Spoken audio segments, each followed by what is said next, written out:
Good morning, everybody. Welcome and thank you for coming, especially on the last day of the COP as we all wait for text to come out.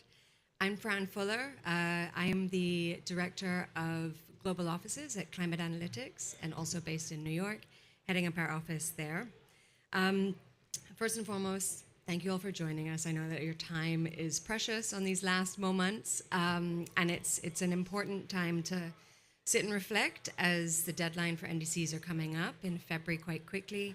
And we've been reflecting on lessons from the past cycle and how we can incorporate those going into the submissions for next year. So I'll just give a little bit of a background about climate analytics, why we're here today, and I'm going to hand over to my colleague Benjamin, who's the director of our Africa office.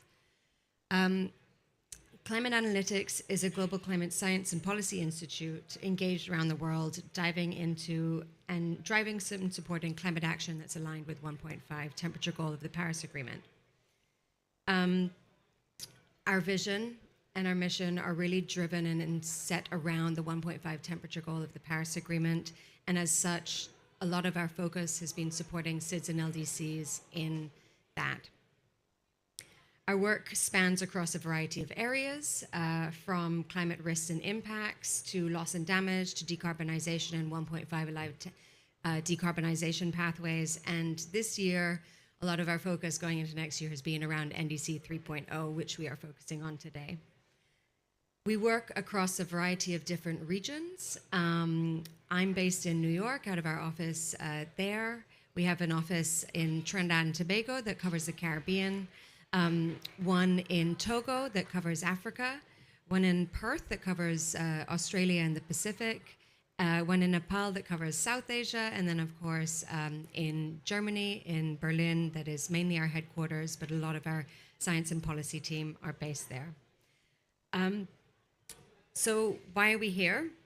As many of you know, accessing finance for effective implementation of climate action through the variety of national climate plans, NDCs, LT-LEDS, NAPs, etc., is pivotal in trying to achieve the 1.5 temperature goal of the Paris Agreement and to limit warming to that. However, the vast majority of developing countries are still continuing to face persistent challenges in closing the implementation gap and securing finance to deliver on their targets that they have submitted to the UNFCCC. So today we're going to share a few insights from the last round of NDCs, explore some practical strategies that we've been looking at, and then discuss a few actionable steps, including some work that's been happening across many different regions on climate finance units. And at first, we'll start with a scene-setting presentation from my colleague Benjamin, who's the director of our Africa office.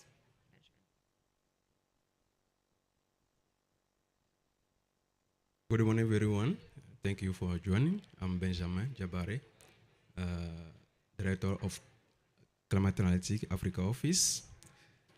It is a pleasure for me today to share with you the lesson that we learned during our support to the countries. Yeah, basically I'm Francophone, but I will try to to present in English.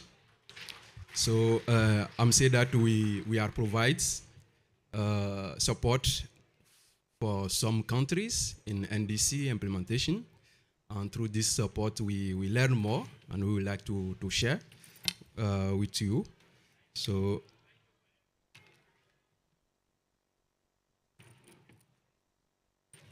okay,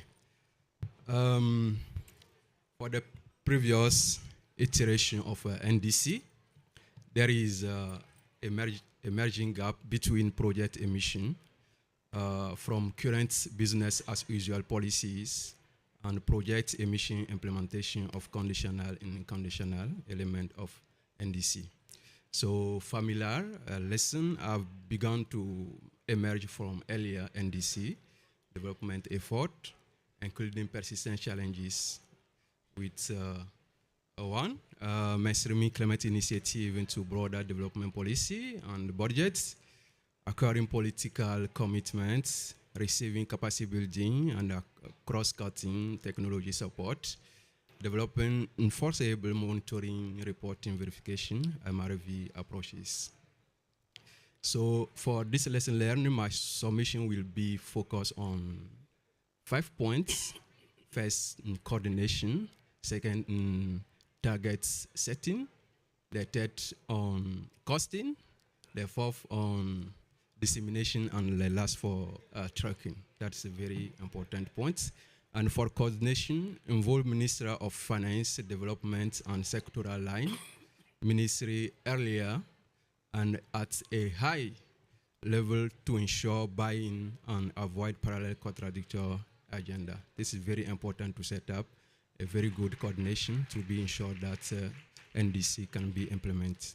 Actively ensured coordination between different technical assistance provider to avoid duplication of effort. That will be good to have a view of all intervention, and so to avoid the duplication of effort.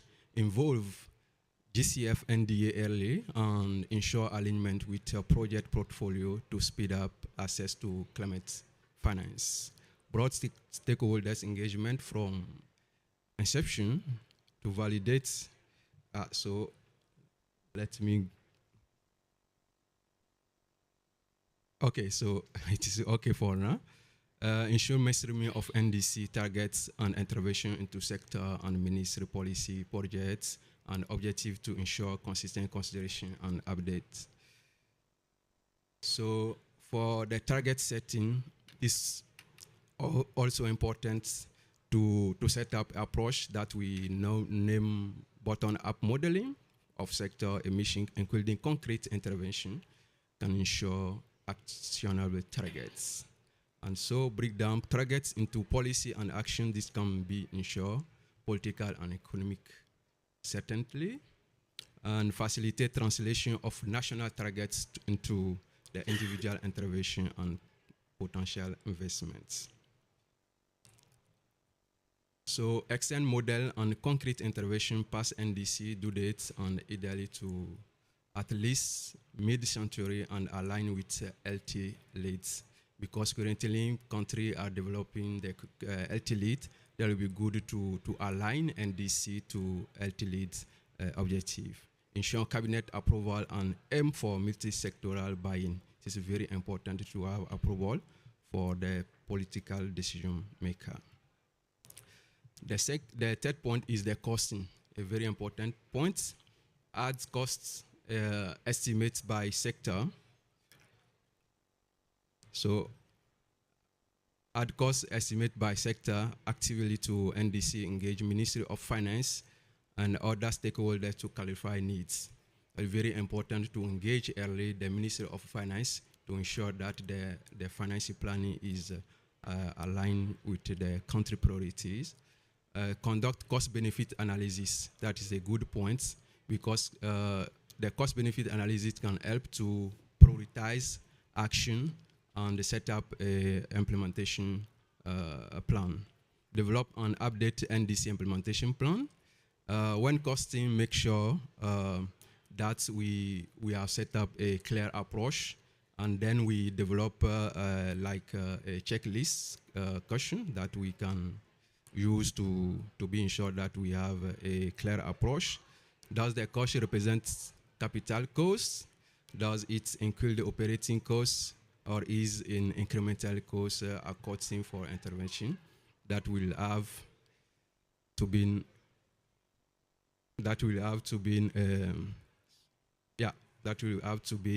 made anyway.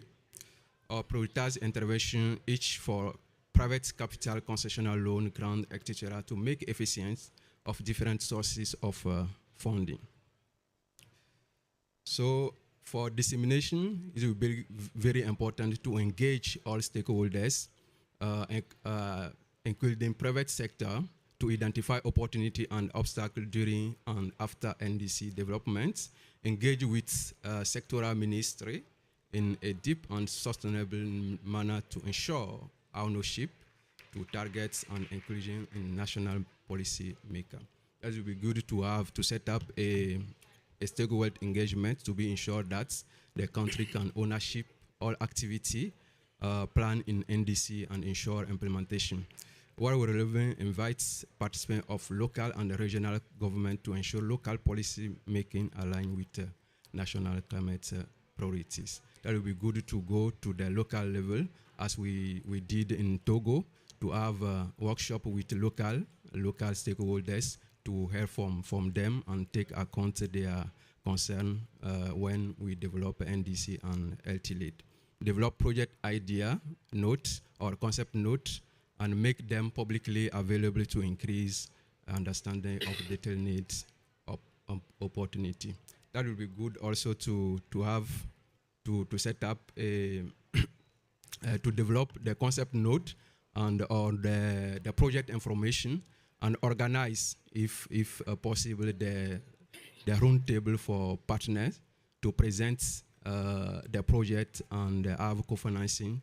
Then we can improve the implementation of your portfolio. And the last thing is the tracking. Very important to set up a tracking system to have a view of the action implementation, like MRV, to manage all intervention and financing flow. And we have just one example to share, that is CFU. Thanks to NDC partnership, we start this approach to set up the CFU to collaborate and monitoring all activity undertake under NDC. And so also we have some barriers that we would like to mention here. Namely, the rating agency do not rate all countries for investment limiting available financing and creating perception of high risk. Cost of capital for many developing countries can prevent otherwise economy project from going forwards. And small countries such as SIDS may lack market scale to be attractive for clean energy investment. And here we share, for example, of the CFU climate finance unit as a potential enablers of NDC implementation. We currently conduct a study about CFU to draft a policy brief to learn more about this approach.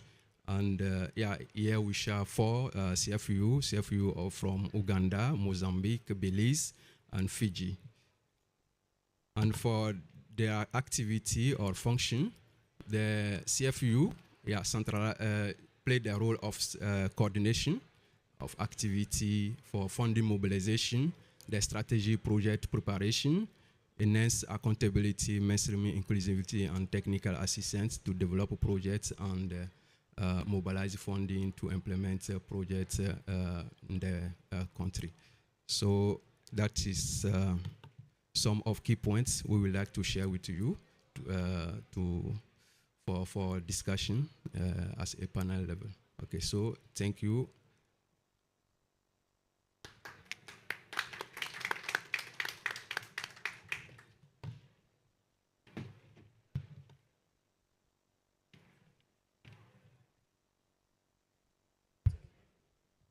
First.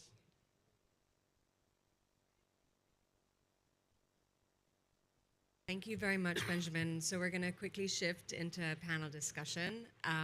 We're still pending one of our panelists to join, but Cheryl, if you will, and I'll come and join you as well.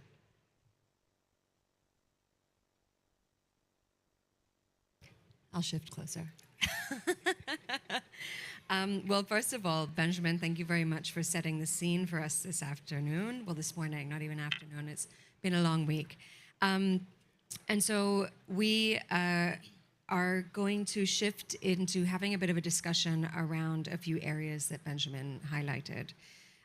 Institutional frameworks for successful NDC implementation, the role of climate finance users in mobilizing and managing climate finance, and then also barriers and enablers in closing the implementation gap, things that people need to take into consideration as we start planning out for the submission next year. And so maybe I will start with introducing a good friend of mine, Cheryl Jeffers, representative of the government of St. Kitts and Nevis. Thank you very much for joining us. we have been working obviously with St. Kitts and Nevis on a variety of different things, and from where I sit as technical assistance support, you have a lot of things on your plate. And in a very small, highly indebted, high GDP, so no longer ODA eligible country, where you are also capacity constrained, and then managing a multiple series of reporting cycles, developing your NAP, your NDC, and newly going to be developing a loss and damage strategy. It's a lot going on. And then in parallel with that, you have to figure out how to implement your current targets. So my question is, what should platforms like the partnership or bilateral arrangements, multilateral funds, regional partners, what should they be prioritizing to ensure that their support is targeted to deliver on what you need?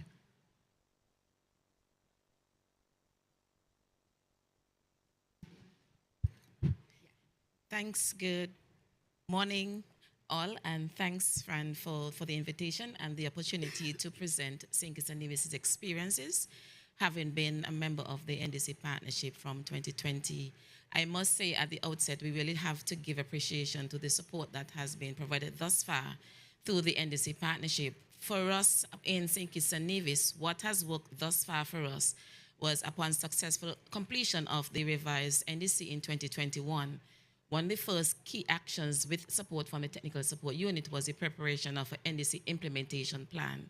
And in that plan, it was able to identify key sectors and activities and actually give some sort of indicative budget that will be used in terms of potential activities. What I can say for us also from St. Kitts and Nevis, what has worked thus far, irrespective of our challenges of limited technical capacities, is the existing institutional arrangements where we have the Ministry of Sustainable Development. That's one ministry. Then we have the Ministry of Environment, Climate Action, and Constituency Empowerment. It is one ministry, but two permanent secretaries. And for us, the Ministry of Sustainable Development is the office that is responsible for moving work in terms of the GCF projects. And so because of the relationship, our office is primarily responsible for supporting line ministries in implementation. And that coordination across the two ministries has been working to the point where some of the readiness activities that have been implemented through the GCF readiness were actually extracted from the NDC implementation plan. And that has been a strategy that has worked thus far. Coming from the first step was the preparation of the NDC implementation plan.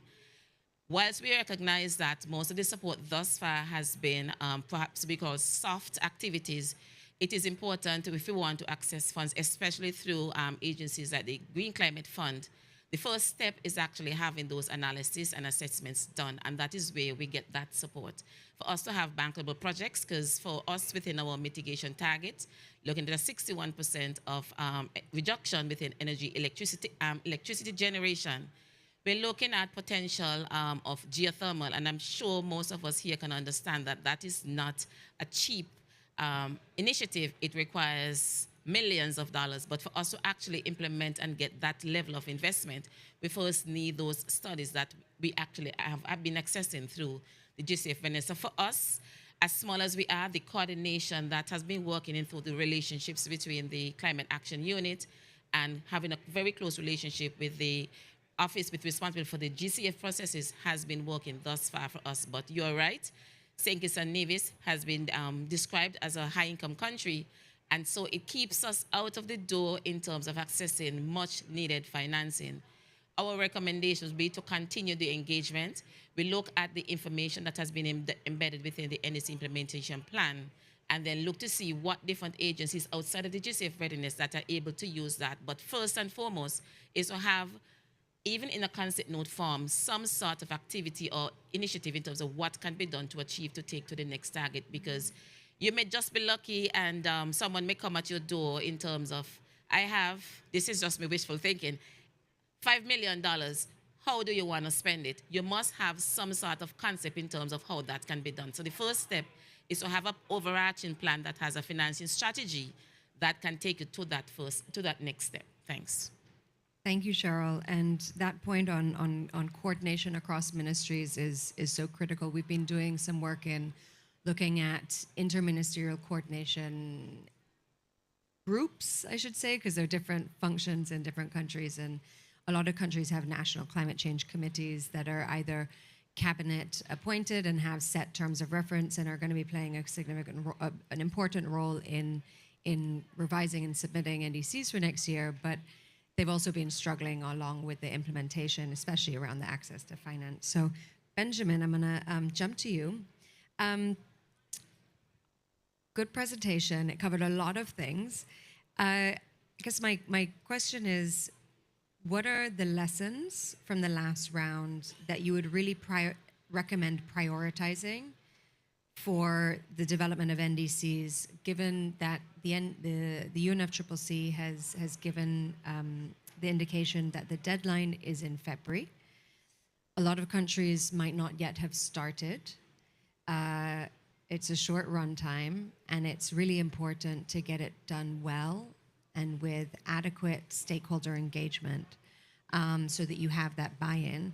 So what would you recommend, especially for the countries that the Africa Office of Climate Analytics has been working with, to prioritize to get it right this time? Okay, thank you. For the lesson learned or the suggestion that I can make is the stakeholders engagement, namely the Ministry of Finance. This will be good to engage this ministry early for the NDC development, and also the Ministry of Planning. It's very important to ensure that the NDC priority are aligned with the country priority. And so we know that the Ministry of Planning or Development driving the country development like priority in each sector. That will be good to engage the two ministries, a part of the ministry in charge of climate change, and also engage private sector to the finance aspects and create enable condition for attractive investment for this sector to be really engaged in NDC implementation. Another thing is the cost benefits analysis. That will be good to have this analysis within during the NDC review to ensure that the action are being prioritized, and so will be attractive in financial and implementation aspects. That will be good to keep in our mind during the NDC review. So just to conclude that the NDC will be realist and no conformist. Realist about the country context, and not just to say that we will need to have because this country prioritize or set up an objective, and as a country, I would like to do the same. Just to be realist in the NDC review and try to align the priorities with the country policy and sectoral targets.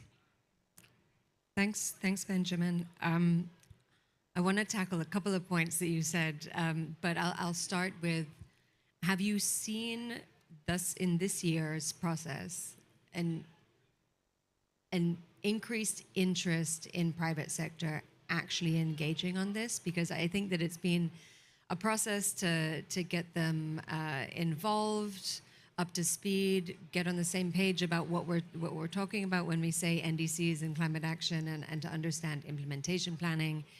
But is there an increased interest this time? Yeah, we know that the first objective of the private sector is the benefits. So, yeah, I think the private sector would like to engage in the climate action implementation, but the risk remain that the country must work and set up a legislation like the risk, the investment of private sector, including adaptation, mitigation, then we will be ensured that private sector can be engaged in this process. So we can start with the review and then in implementation. And another thing is to elaborate or prepare the concept note, including financial analysis, and present to the private sector as opportunity to invest and make benefits through this project, and not just to support government for action implementation. Yeah, we need to change the language as opportunity. Climate investment is an opportunity for the private sector, and not just to support country to finance activities. There are two things we must make difference. And then the dissemination, communication, and awareness is very important to engage this sector, and also the legislation level. Yeah. Thanks. Yeah. It's just to add value to the intervention. In St. Kitts and Nevis, we have seen a significant uptake of private sector interest. And it started with another GCF readiness in terms of engaging the private sector. But outside of that, it's also a reality check. We recognize that for St. Kitts and Nevis, our hurricane seasons between June and November, and it's a reality. There's also that potential of tropical cyclones damaging the day-to-day operations. And so that from the resilience aspect, they realize that they have to increase that resilience to ensure that the business can function irrespective of should there be a pending tropical cyclone. Outside of that, the cost of electricity is very high. And so they recognize that there's a need for them to implement renewable initiatives. It can be through solar panels to basically reduce their operational costs. And so there have been active engagements with the cabinet trying to see what type of enabling environments that can be created to allow them to actually be the lead on that.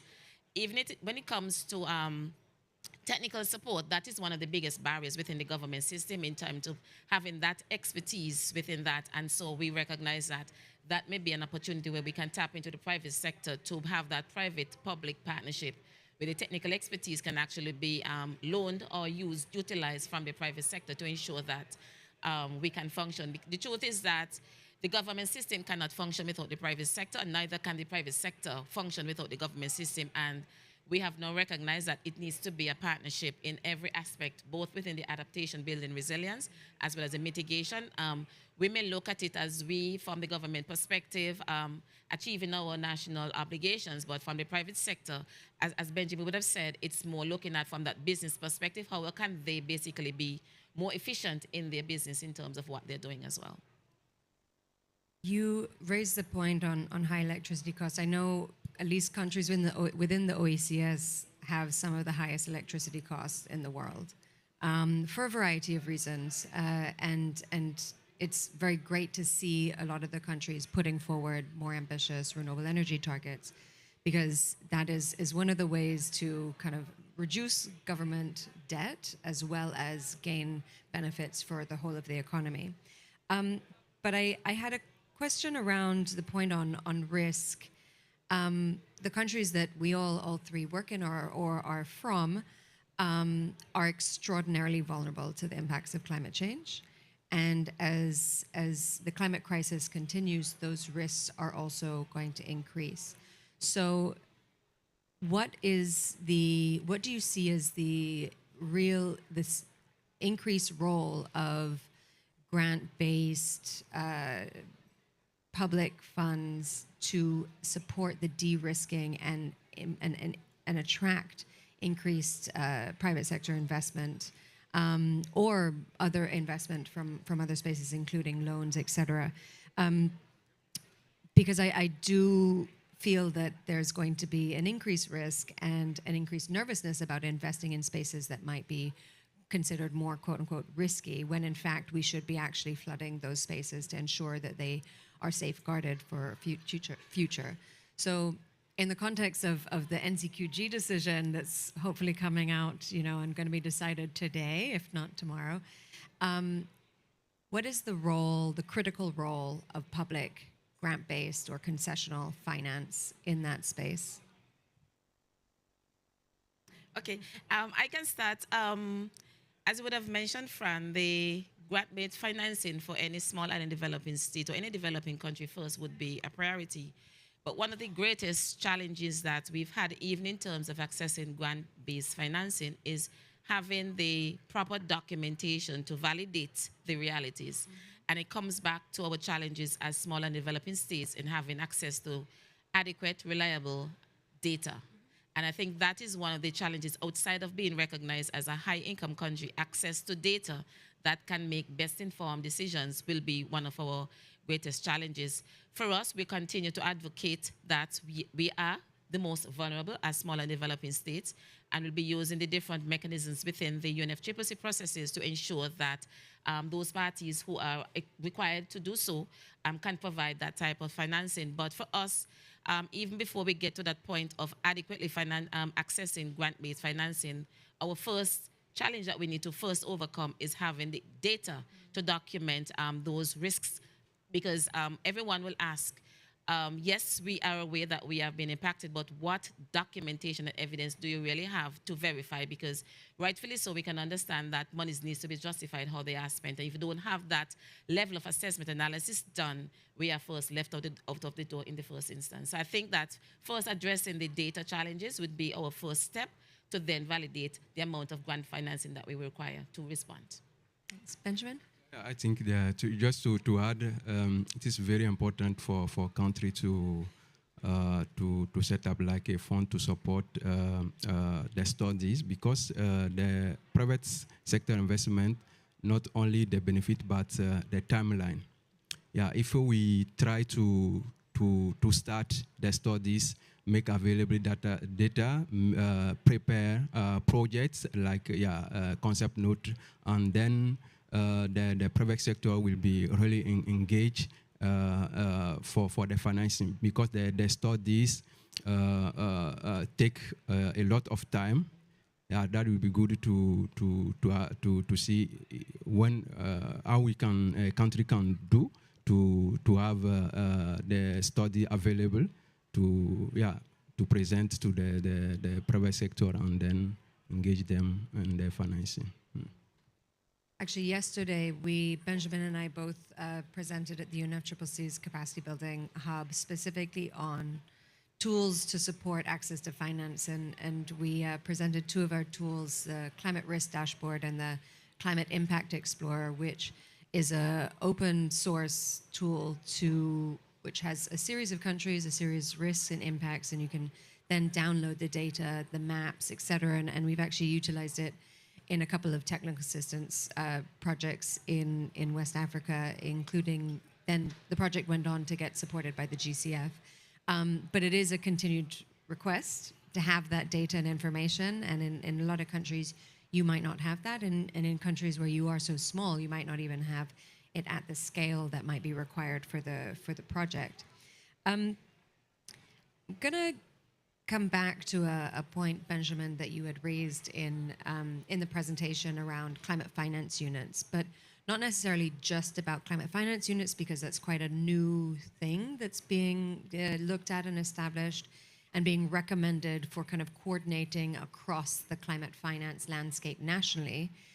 But what are some success stories that you have seen in coordinating bodies, mechanisms, either at a national or regional level, that have been working? Yeah, okay. I will take just the example of Uganda CFU. And then currently the CFU is based on a Ministry of Finance, and so coordinates all activity relating climate action. And if you check the finance flow of Uganda, we can see that they try to raise the level of finance, and because the CFU our capacity to develop projects to engage all ministers, sectoral ministry, and then mobilize partner for the climate action financing. as we know, the climate financing is not only the mechanism set up through UNFCCC, but domestic and bilateral financing. And the CFU tried with the Ministry of Finance to get a partner and engage them in the climate finance. That I think that is a very a good example that a country can just learn and set up. Maybe in some country we are talking about the task force as task force to set up thematic groups which can develop projects and submit to the different mechanisms for fund mobilization. I think that is a good example that we can learn about CFU. Yeah. Thanks, Benjamin. One question to Cheryl, and then I'll probably open it out to the floor. Cheryl, looking to the Caribbean, we have several different regional bodies that operate with different mandates. And then obviously we have organizations like the RCC. I shouldn't say they're an organization, but part of the UNFCCC within the region, with the intention to kind of support some of those processes, regional coordination, capacity building, et cetera. There are others like the MRV Hub, and then of course the University of West Indies, et cetera. What role do you see, or growing role do you see for regional organizations or regional institutes or committees in helping implement NDCs and closing that implementation gap? Thanks for the question. I think I can actually share, I think it's working. I think I can share an experience through the OECS, where there's, through a project, there was a climate change committee that was established within the OECS member states. And through that committee, they would be collecting relevant information in terms of the priorities from each one of the member states.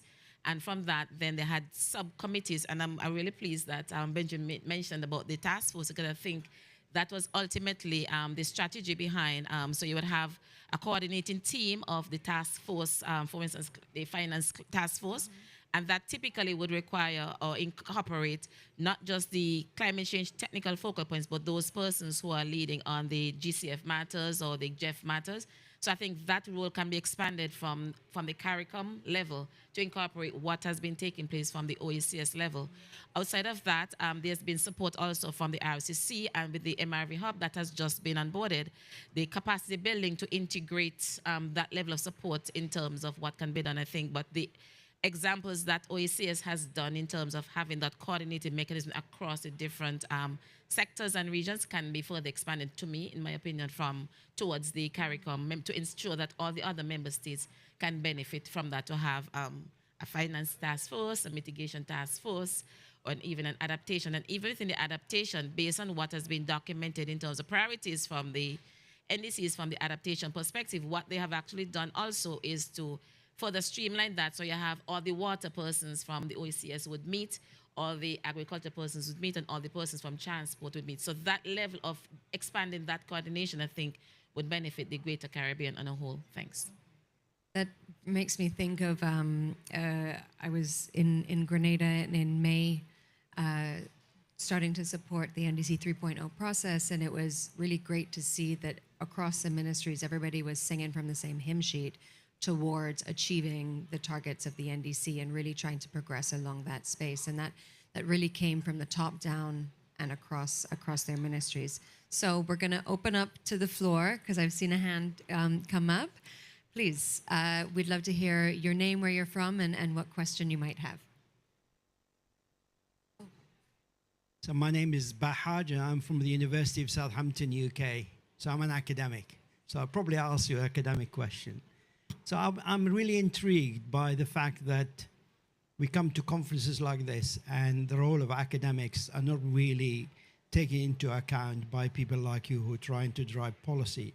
I'm sure that you'll have academic institutions in your countries, and those will be able to deliver for you fantastic free reports around those challenges that you have. I'll give you my experience, one of the Caribbean islands. I lined up 2 MSc students to look at transitioning those islands into renewable energy.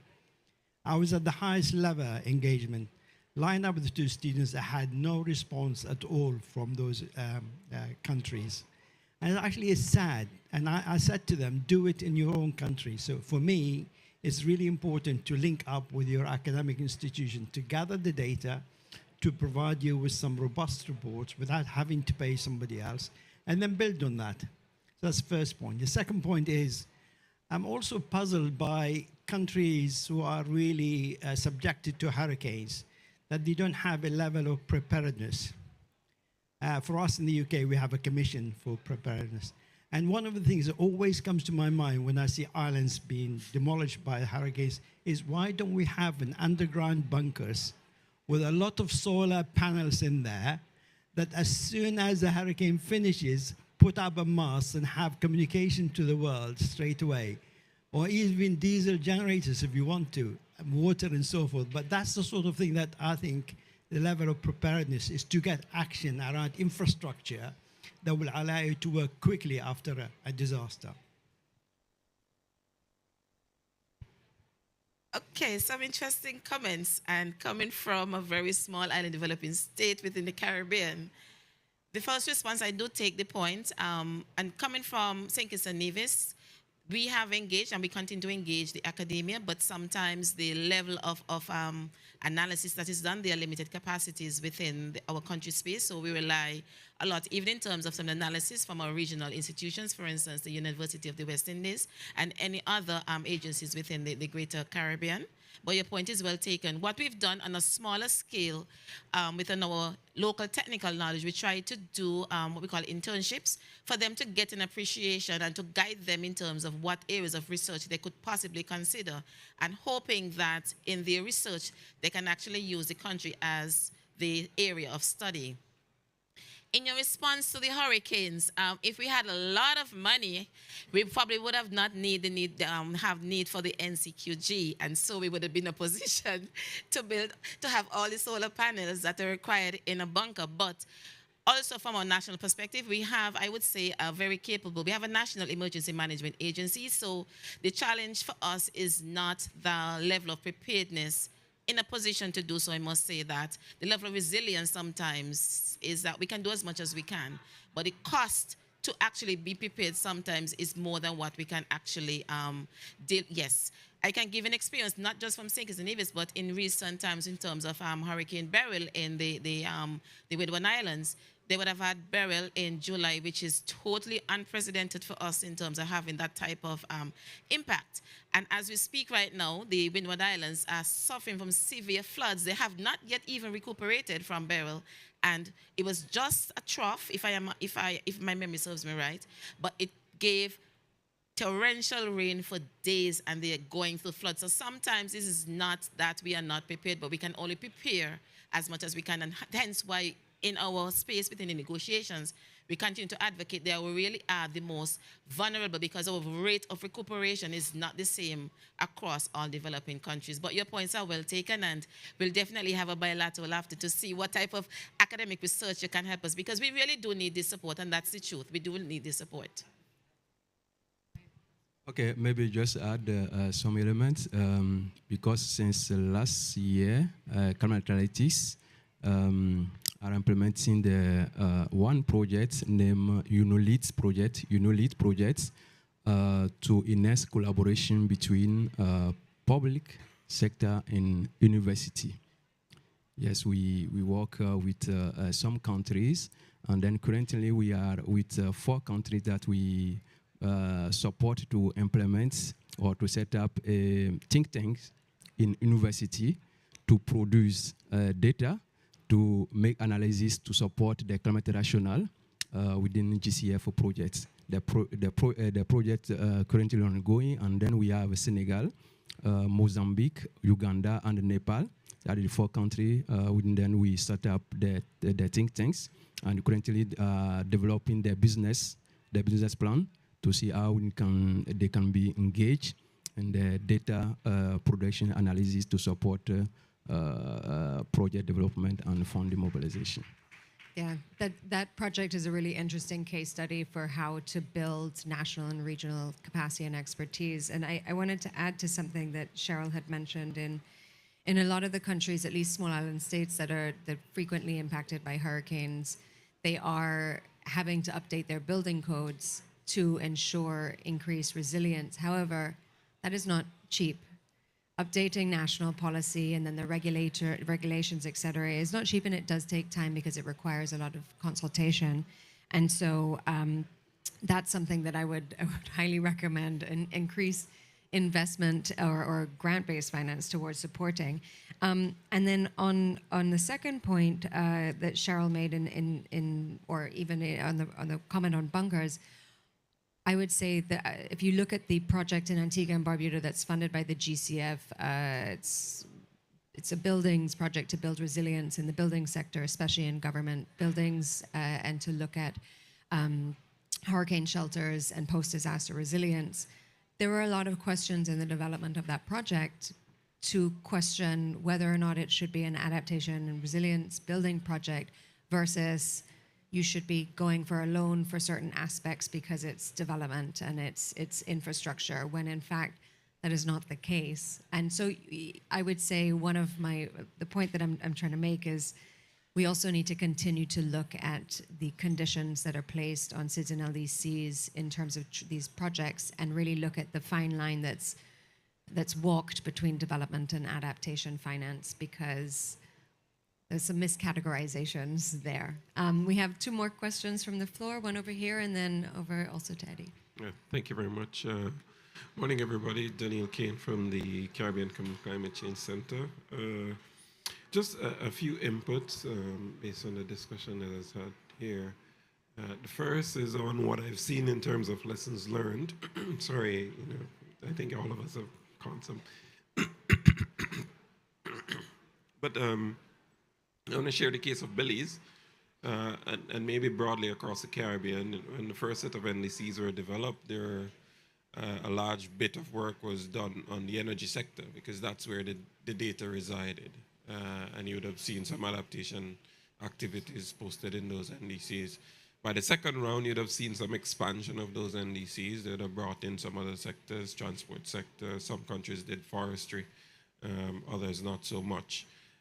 And so in the case of Belize, you're seeing in the third round, because they've started that process, an expansion of their NDC to include other sectors.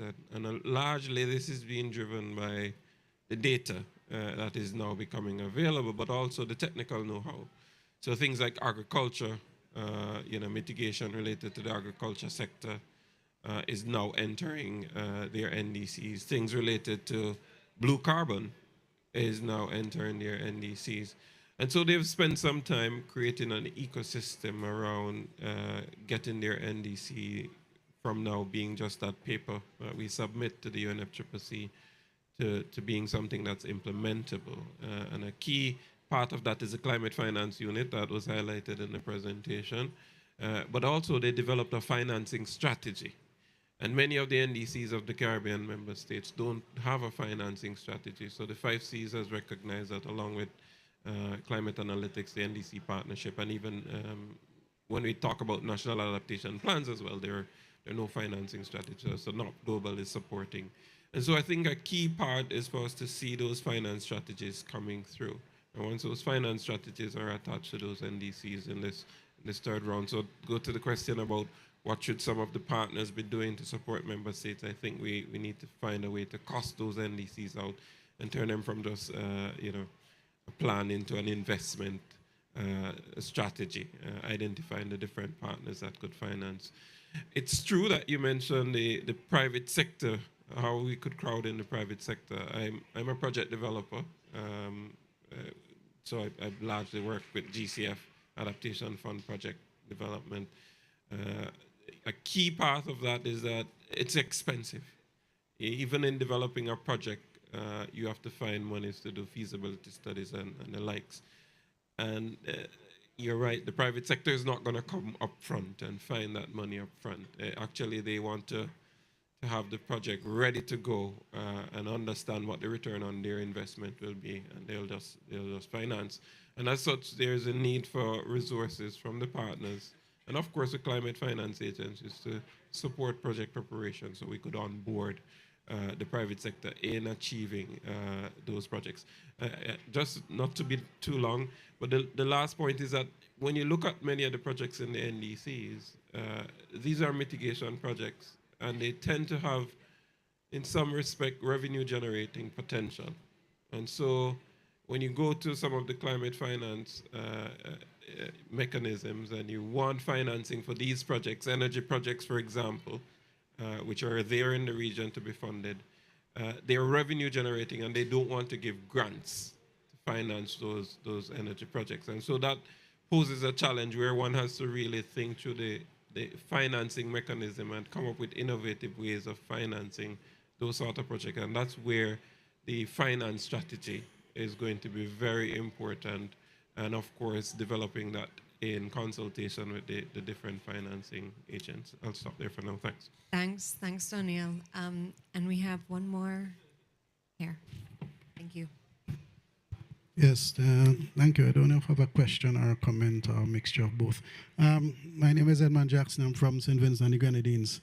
My question is going to be centered around the climate finance unit and how the NDC partnership and other organizations can possibly help us moving forward. Interestingly, 5 years ago, the Sustainable Development Unit was in the Ministry of Finance. The Sustainable Development Unit has since migrated to the Ministry of Tourism, but the focal point for the GCF is still in the Ministry of Finance, which may be a good thing. So if we are to develop or establish a climate finance unit within the Ministry of Finance, there's already a starting point. But my question to you is what would that look like? What would be the type of expertise that you will need in that finance unit? That's the first thing.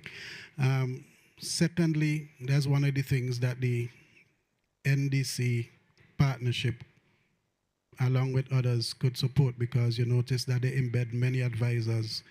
And the fact remains that our countries do not have the bodies to do these kind of things, especially if you're going to have a climate finance unit that is going to deal with things like accreditation and project implementation and project development, which would take a couple of years. So therefore, the advisor could not be in the particular country for just 1 year. So that's for another thing to think about. So what would that look like? How many bodies would be in a particular unit for it to function? Because in that table, you have many different functions. Take into consideration that if you want sustainability, then the persons within the Ministry of Finance will also have to be trained while you're there. So that's one thing. The second thing is with regards to NDC partnership and the support to the NDC 3.0. But there are other organizations in the region also doing that, UNDP, for example. So again, how is that coordination between the agencies themselves done? So UNDP will come and develop my NDC 3.0. I could get support from the NDC partnership to probably do the implementation plan. But it's two different agencies trying to meet a particular goal, but there will be delay if that approach is being used. And then, again, you could see the difference if we don't have enough bodies on the ground. With regards to implementation, because we're going to develop these plans, but you don't have implementation. So climate finance unit is one of these things that we could go the route. And then my good friend from the Climate Change Center, again, the countries have an issue with bodies, but Climate Change Center, and also the RCC that you mentioned, they have to be fit for purpose. So now that you have more bodies and you see they have project development, then we are now feeling the presence more of the Climate Change Center within the region. So same thing for the RCCs and any other organization. They have to be fit for purpose, and we have to feel your presence.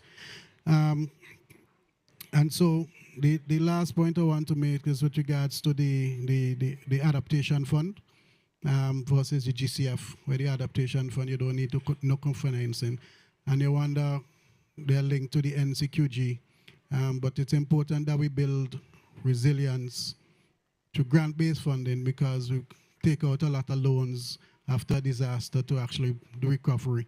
That will lead us greater into debt. So it's interesting that we're still having this issue. And the important thing is, my colleague with the English accent, after we have a disaster, the entire government machinery is focusing on dealing with people that are displaced, that are hungry, that don't have a house. For St. Vincent and the Grenadines that have been experiencing the disasters in the last couple of years, it will be difficult to focus on anything else. Yeah, it's terrible. So, yes, so we need the assistance coming from outside. It just needs to be a bit more coordinated, streamlined, because of the situation on the ground in many of the small island states. Thank you. Thank you, Eddie. Benjamin, do you want to start? We might be, we're close to time, but Benjamin, go ahead. Okay. Thank you, Benjamin. Thank you, Chris. Voilà, Charles. Okay, Charles. Okay. Thank you for, donc, presentation. Let me go in French, please. Good. Yeah, I can. Yeah. Okay, thank you. Et j'ai quand même apprécié la discussion. J'ai fait un commentaire et une question. Et le commentaire concerne l'alignement des priorités nationales à la CDN. Est-ce que c'est Chalet qui le disait, est-ce qu'il faut aligner les CDN aux priorités nationales ou bien c'est les priorités qui s'alignent aux CDN? C'est une question réelle qu'il faut qu'on se pose. Et il va falloir réellement qu'on réfléchisse là-dessus si on veut voir nos documents donc, aboutir. L'autre élément concerne l'élaboration des documents. On peut bien élaborer un document en ce qui concerne l'implication du secteur privé. Est-ce que c'est le fait d'élaborer le document qui est le problème ou bien c'est l'implication qui est un problème? Vous voyez, donc on dit élaborer le document, c'est bien, mais comment arriver à impliquer le secteur privé? On a quand même des documents qui sont là, mais le secteur privé, il ne s'y intéresse pas. Maintenant, quelles sont les stratégies pour amener le secteur privé à s'y intéresser que de vouloir élaborer les documents pour les documents? Maintenant, la question, elle concerne, on veut dire qu'il faut créer un environnement propice pour les investisseurs. Maintenant, est-ce que l'environnement propice pour les investisseurs est créé dans les CDN 3.0 ou bien c'est les politiques qui sont mises en place qui peuvent permettre aux investisseurs de s'intéresser à ce que nous faisons? Parce que les documents que nous élaborons, on a déjà élaboré la CDN 2.0. On a regardé la mise en œuvre, c'est pas ça. Maintenant, on va élaborer la CDN 2.3. Maintenant, que sera alors la mise en œuvre avec tout ce que nous voyons autour? Ça, c'est la vraie question. On va l'élaborer.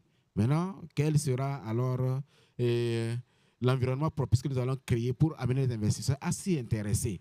Il faut changer, il faut changer le quotidien des populations qui subissent de plein fouet donc, les effets, les affres des changements climatiques. C'est bien, j'ai quand même beaucoup apprécié. J'ai quand même pris des éléments essentiels, mais j'espère qu'il faut qu'on réfléchisse davantage sur comment impliquer les secteurs, ces différents secteurs-là, que de vouloir élaborer les documents, donc pour élaborer les documents. Merci beaucoup. Thank you. Benjamin, we're going to go first to you on the question of CFUs. Okay, for CFU, as I'm saying, is not, that's the new approach from NDC partnership to accelerate the fund mobilization, because the coordination aspect is really a challenge in our countries. That would be good to set up an unit, like as the name unit we like to mean we have as a team who are working in the groups. For capacity, the units need the technical capacity for project development, need the administrative and coordination between the sector, and the financial engineering. It is very important to have a package of expertise to put the mobilization forward. That is for expertise. And then if we take the example of all three, I share four, for example, but for three, the CFU is based on Ministry of Financing. I think only one is in the Ministry of Environment. So the unit to work with all focal points, because the role of focal point and GCF or Jeff is just to issue the letter, the non-objective letter. But the CFU have the role to develop projects, to bring a partner in the project, and then just follow up the process for the project maturity for investment. Yeah. Cheryl? Hi, yes, just to quickly respond, because I think we're out of time, to your question in terms of the alignment. Most countries would have a national plan development framework, and that basically sets the government's agenda in terms of what they would like to achieve over the next 10, 15, 20 years. And that should be the basis in terms of where do you start in developing your NDC. What from our experiences in St. Kitts and Nevis, in every consultation that we'll have, we'll always invite the private sector. And similar to what Benjamin would have said earlier, it's just about communication and show how they can benefit from it, for it to look as an investment opportunity, because you really do need the support from them. And in some instances, the resources may actually be within the private sector as long as they enable an environment. But ultimately, is to have them at the table from the beginning of the consultations. If they're brought in at the last minute, then they probably will get some sort of resistance. But engagement in terms of, and to show how they will benefit from it, will ultimately be my strategy and recommendation to you. Well, we are at the end of the session. Yeah, maybe just to respond one, the last question. Just the CDN to align to the policy, or policy to the NDC. Yeah, the NDC. So, yeah, basically that is the NDC which align to the policy. And at the same time, try to set up the policy which take into account the climate change. That'll be good to have these elements. And for private sector, that's the government, the responsibility of the government to create the environment for investment. CDN can include the recommendation about that, but this is the governance with the responsibility to set up the enabling environment for the private engagement. Thanks, Benjamin. We've come to the end. Thank you all for joining us this morning, especially again on the last day, in the last minutes towards the end of this COP. I'd like to thank Cheryl very much for joining us today. Benjamin, of course, for your presentation. All of you for joining us.